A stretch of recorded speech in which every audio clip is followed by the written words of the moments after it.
Hi, welcome to another edition of Soul Talk with me, Wes Berwise. Today we have another unique soul artist, a man who started singing in church and who went on to be nominated not once but twice for a Grammy Award and is still making beautiful music today. His name, Eric Roberson. Weekend is coming up, let's open up the windows and let me lend you this melody to ride. I know you were stuck inside, but now it's party time. Eric, fantastic. I'm really pleased that you've come along Man, to see us. Thank you so much. Thanks for having me, man. No, it's my pleasure. It's my pleasure. Tell me, why are you here this time around, Eric? What are you doing here, man? I have a new album called B-Sides, Features and Heartaches. It's my 9th album, and you know, I'm celebrating 20 years in the music business. And 20 years? 20 years, man. Does it feel like it's flown by, or is it like, no, how do you feel? it's had moments where time was flying. I can't say the whole 20 years was flying. But yeah, just having a good time. I'm putting out 2 albums this year, and this is the first one. This is an album of collaborations for the most part called B-Sides, Features and Heartaches. And, so it's B-Sides, Features and Heartaches. So yeah. how much of it is B-Sides, how much of it is features, and how much of it is heartaches? Majority of it is features. Okay. Some of it is B-Sides, and a good part is heartaches. You know what I mean? I like writing somber, sad songs, and you know, do you want to tell me about this? Do you want to talk to me about this, Eric? Have you had? I mean, you've had. No, I know. If I'm touching the, touching the raw nerve, it's all let good. me know. But it's, you know, a long time ago, I decided that whatever I was going through, I would write about it. Good days or bad days, and nothing was off limits. No need to hide anything, and it was probably the best decision I made in my career. Okay. And it's probably, you know, ruined a couple of relationships with some girlfriends here and there. Well, you haven't written the songs while still going out with the girl, have you? Oh yeah, no. I thought the idea was you wait until you break up with them and then you write about listen, them. if we had a great day, if we had a great day, I mean, amazing night, like a beautiful, incredible night. Right. The next day, she'll have a song about it. But if we went through a horrendous night, just a night arguing and just saying ratchet, horrible things to each other, the next day there's a song about it. And it was just is what it is. Was this kind of a prenup thing which you got them to sign beforehand, so they actually knew what they were walking into? It's kind of part that comes with the territory. It's like you quickly realize that there's nothing off limits. You know what I mean? So if I came up the next day, wrote a song called "Stumble Out of a Hotel Room I Shouldn't Be In," she'd be like, "All right, let's talk. What hotel was that?" You know? I mean, it was just like So you write it as you see it. And then when you don't have it in yourself, you search and you write about what you see outside of that too. I mean, it's just trying to, if an idea is given to you, if a song is given to you, write it. You seem to be totally global. Just the way you seem to have, I don't know, marketed your music. For want of a better word, it seems to have, I mean, you've got different markets where you've got different tracks coming out, different things happening. It wasn't on purpose. How did this come about? I think keeping a collaborative spirit and staying very open to ideas and just being a fan of music, you know what I mean? So, you know, it started really from just driving different places, and when I was in South Africa or when I was in London, I wanted to know what y'all have. For me, it's all about chasing goosebumps. Okay. Just being as honest as possible. So when it touches you, as a music fan, whether I'm creating it, whether I'm in a store buying it, I love to hear a record that makes me go, oh, it's not done till it gives me that. How long do we try to make the pieces fit? Yeah. What point do I say this isn't it? Yeah. Maybe I'm too square to sit in your circle, yeah. When did you record your first album? Can you remember when you recorded your first album? Well, your first solo album. Well, when I was 19, I recorded a song called "The Moon" on Warner Brothers, and unfortunately that album didn't come out, you know. But the single did very well, and I went back to college. At that point, I had recorded a lot. I mean, in college, I was recording nonstop. I came to college with musical equipment, you know, and was pretty much I minored in, like, you know, trying to be an R&B singer for the most part in my dorm room, but writing songs for other people was my majority of my career for a long period of time. And that was before you started doing your solo stuff? Before doing it, yeah. And then really, you know, a couple of deals not really working out, and just kind of fell through, and I had a real bad ending a relationship, real bad ending, like worse than I've ever had in anything, you know. And I didn't know how to handle it. I wasn't prepared. I wasn't prepared for a relationship ending, and I wasn't prepared to go off with this other girl. So you never saw it coming? You never saw it coming? It just ended. It was really just, and the only thing I could do was go into the studio. That's all I knew. You know, where else could I escape to but yet to the studio? And that's where Esoteric came from. And that was probably, you know, like 2000, I think, the year 2000 or something like that. And I closed the studio door, and it literally was my journal or the microphone, and it blurred into each other. It literally was the same thing. What I was writing about in my journal became what I was writing about in front of the microphone. And those songs were too personal for me to sell.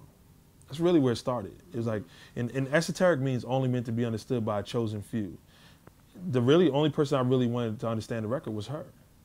The album for me to get over her, and then it symbolically, musically, I've been through all these deals, been through all this whatever. I'm not satisfied where things are at musically. Let me do an album in my head without any rules, and let's just get this out. And you know what? If 5 people buy it, 5 people buy it. If 5 million people buy it, so what? If you understand it, great. And that's really what was the first album. Esoteric came from those sessions. The stuff with Zoe. Talk to me about the collaboration there, because I'm sure many fans, followers, listeners want to know, how does this man link up with Zoe in the first place? And the way that sounds as well. It's got this kind of hip hop stroke R&B sound. Yeah. It's really difficult to put Zoe in a bag. No. And very much so. Even the last album, your latest album, it's difficult once again to put that in a bag, because we've got so many different sounds, different influences. I've got sounds almost hip hop, and then I listen to another track and I think, oh, that sounds like a Moog sing, the kind of thing which Stevie Wonder might use. In one of the tracks. And I thought, there's a Stevie Wonder sound in there. The way the synth sounds. And I thought, this is really intriguing. Where's it coming from? It's just being fans of different people and finding different. I mean, Zoe was really a special talent, and he actually has a new album that called "We Are on the Move," and that I'm on that record as well. But yeah, Zoe was just real easy, real good guy. We had so much in common, and we got together on doing a record. There are times in my life when I want to run off in the night, never see the sun.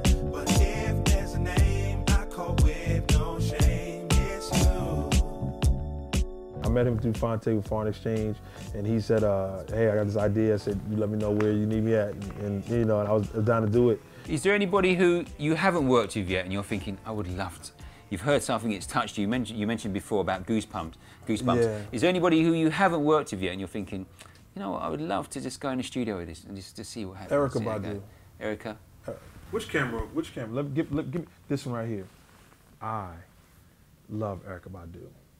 My wife understands that I'm in love with Erykah Badu. She understands it. Do you like Erykah Badu as a married? I do not like Erykah Badu. Let me tell you, this is now. It's gone past like. Listen. It's grown past. It's never been. I never liked Erykah Badu. I love Erykah Badu. You know what I mean? She's amazing. With that said, she's an incredible artist, incredible songwriter. I would love to collaborate with her, but to be honest, I would just like to watch her work, because she's really. I mean, and I don't mean just like I would love to. I would love to watch you work, Erykah. I mean, right? but I would love to see like song "Bag Lady" or so many amazing hits. There's so many artists that I would love to see. How did you come up with that idea? How did you get this particular sound? Raphael Sadiq. So many different people. But if my top list is probably Erykah Badu. I mean, just her voice is phenomenal, and I think we could really make a great song. Girl, you are picture perfect vision in my eyes. Girl, you are picture perfect vision. Yes, you are. You were nominated twice for a Grammy. Yeah. And I thought, how did that feel when you realised you'd been nominated for a Grammy? Did you think, wow, hang on, I didn't realise there's other people listening to this stuff and what's going on? Yeah, I mean, it was a big honor. I think being an independent artist, the biggest obstacle that we deal with is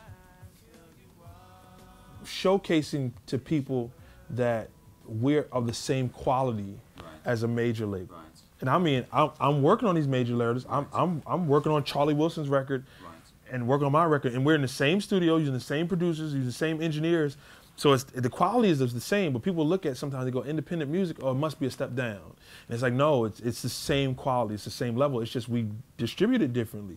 To be nominated for a Grammy was to tell us that you're doing the right thing. We recognize it, and the quality is the same. And at the same time, you know, if anyone goes back, there was a record called first nomination was a record called A Tale of Two. The second nomination was for a record called Still. Those two records are my biggest rule-breaking records I've ever made. I mean, I broke every songwriting rule that you could ever imagine. Still, I mean, A Tale of Two doesn't even have a hook. It's just a story from start to finish. And no strong structure. I mean, if I wanted to go 16 bars or 8 bars, it's whatever. It's like, we were just chasing goosebumps. Still is the same way. Still has this weird rhythmic pattern that most musicians that counting, my guitar player at the time told me, he said, when he heard the song, he said, you shouldn't do this record. I said, nah, trust me, it's gonna be right. It's gonna be right, trust me. Finish my drink, I hug my friends. See y'all later, baby. They all look concerned. I smiled at them. Nah. I said that I'm Trust fine. me, I'm good. But that is a lie. One I hide behind. She is on my mind. And those two records being the most odd records I could do, being nominated for Grammys, were like, man, trust your heart, man. Trust your heart. Like, go with it. If it feels right, go with it, you know? And that's kind of what we've been doing ever since. Each morning I say I'll enjoy it today. Every night I say I enjoyed it today. Every single day, somehow, some way. That's what I'll say, I pray. Listening to you talk about music, you are so passionate about your music. Do you do what do you do when you're not writing, when you're not promoting, when you're not appearing on other people's singles, when you're not dragging other people into appearing on your music? How do you chill? What goes on? I got 2 little boys. I got a 3-year-old and I got a 1-year-old, an amazing wife who you know, helps me out with that. And do you find much time to be at home though? Because you seem to be all over the place. Yeah, because you know what? Now, I mean, even like my last record was recorded with like my kids on my lap. You know, now it doesn't stop.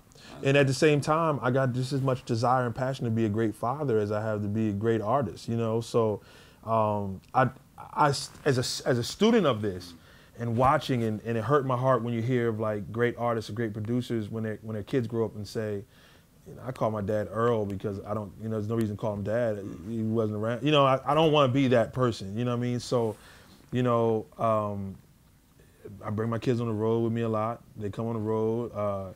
My studio, I have a studio down the street from my house, but I also have a studio in the basement. And that's majority of the time I'm in that basement. So it's recording. children music. Children music, my friends sprinkled in there, and great conversations, great food, you know what I mean? And constantly reading, trying to find, you know, stuff great. But for the most part, my #1 goal right now is, the #1 is to be the best pancake maker in the world. So pancakes are happening right now? Yeah, every morning. Any topping which I need to know about? Anything no special going on? No top. My pancakes are made maple syrup? With cinnamon and love. Some good maple syrup. Okay. But I make breakfast every morning for the kids when I'm home. They're not tired of pancakes every morning? No, they love it, because my pancakes... Do they have a choice? Have you mentioned to them that I mean, my wife they no longer ask what's for breakfast, they know. But they know, it's a celebration of when they smell their pancakes in the air.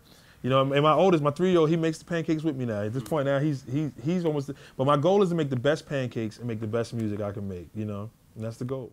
Listen, Eric, it's been fantastic meeting you. Thank you so much for coming along, and hopefully we'll check you out another time. No doubt. You take care. All the best, man. Thank you. Mr. Snappy, look at this. Wow. Exclusively customized for Eric Roberson. Man, this is amazing, man. Thank you very much. Yeah.